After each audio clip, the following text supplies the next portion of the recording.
channels to incentivize him to end the war? We're going to see what happens with our meeting. We have a big meeting. It's going to be, I think, very important for Russia, and it's going to be very important for us, and important for us only that we're going to save a lot of lives. Look, we have a meeting with President Putin tomorrow.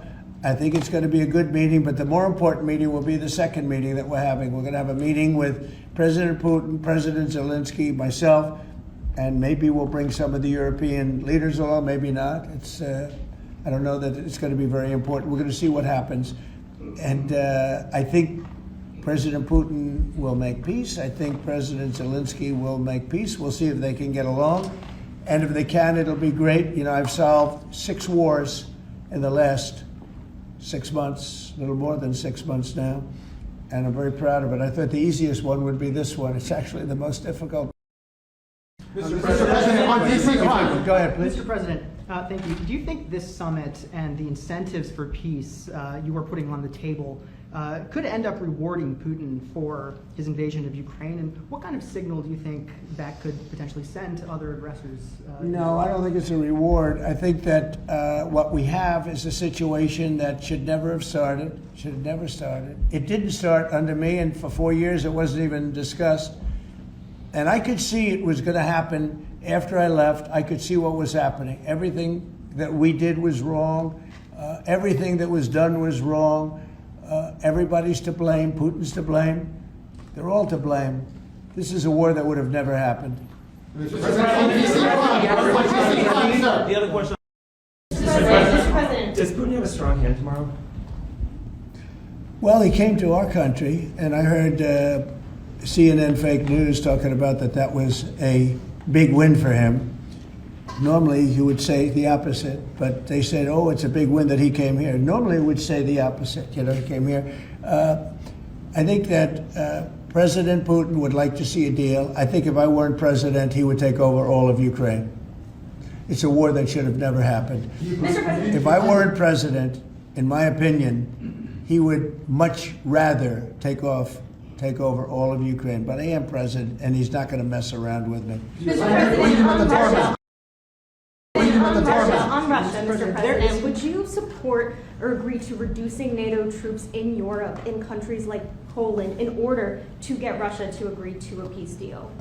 That hasn't been put before me, and I'll think about that for later, but it has not been put before me. Go ahead. Is anything less than an unconditional and immediate ceasefire a victory for the U.S.? Tomorrow? Yes. Well, tomorrow we'll see. I say, you know, I don't know where that comes from. It's sort of not a good question.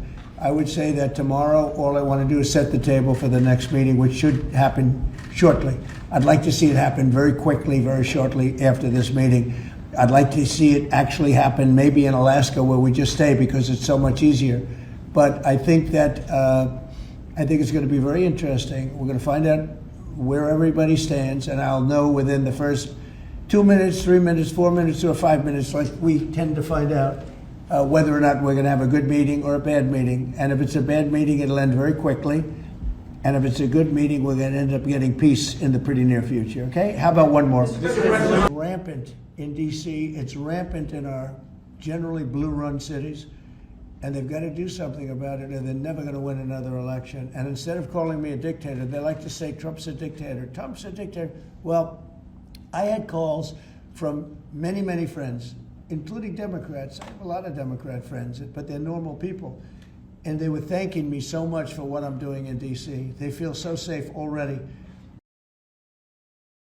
Half of the people here, maybe all of the people here, most of you live in D.C., you are petrified to go out.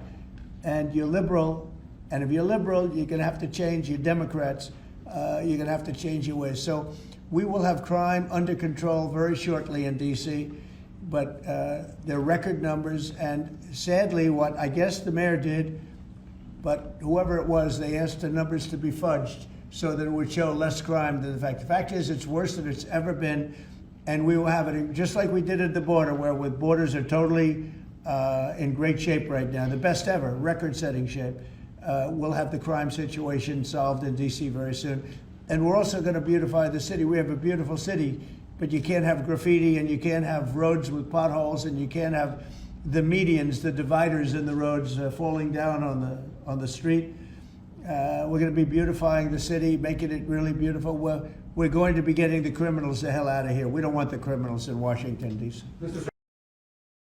Federal Immigration and Customs Enforcement about undocumented immigrants that they encounter, yet the city has a long-standing pro-immigration policy, including allowing non-citizens to vote in local elections. Which is ridiculous. And limiting cooperation with federal immigration agencies. Right. Did your administration pressure the D.C. police chief to review and repeal these policies? And will you require other cities to roll back similar policies to avoid possible federal takeover of local law enforcement? So what you're saying is that it was a very positive thing. When they stop people, they find they're illegal, they report them, they give them to us, etc. That's a very positive thing. I have heard that. It just happened. That's a great step. That's a great step if they're doing that. Yeah, I think that's going to happen all over the country. We want to stop crime. Crime, sir, on DC crime, are you concerned at all that some federal officers that are helping DC police might be being pulled away from other high priority assignments? Like they'd be what? doing? Like what? Terrorism, for example. Oh, really? Terrorism? They'll stop terrorism as part of what they're doing right now. No. The soldiers that we have, first of all, we have plenty of them, long beyond what that you have here. We're just using a very small force. You know, in Washington, D.C., they have thousands of police. They have a lot of police, but the police weren't allowed to do their job. We have a lot of great ones, and you have some that weren't so good, to be honest, but they weren't allowed to do their job. But now they are allowed to do their job, and essentially it's only 2 days, but you look at the numbers already, they're dropping, and no, they're not being pulled off for anything. Mr. President, given the National Guard, the Border Control, ICE agents, they're not trained in local policing. What specific steps are you taking to ensure that young people are not put in harm's way with these types of operations? Yeah, what they are trained in is common sense, and they're very tough people. And they have great common sense, and they are highly trained. I heard the mayor of LA was saying, oh, they're not trained this way. So the bottom line is these are very tough people that are trained in a thing called common sense, and they're also trained in doing what we're talking about right now. And you watch crime stop, but you wouldn't have Los Angeles. It wouldn't be existent today. We would have had to cancel the Olympics if I let that go on. Mr. President.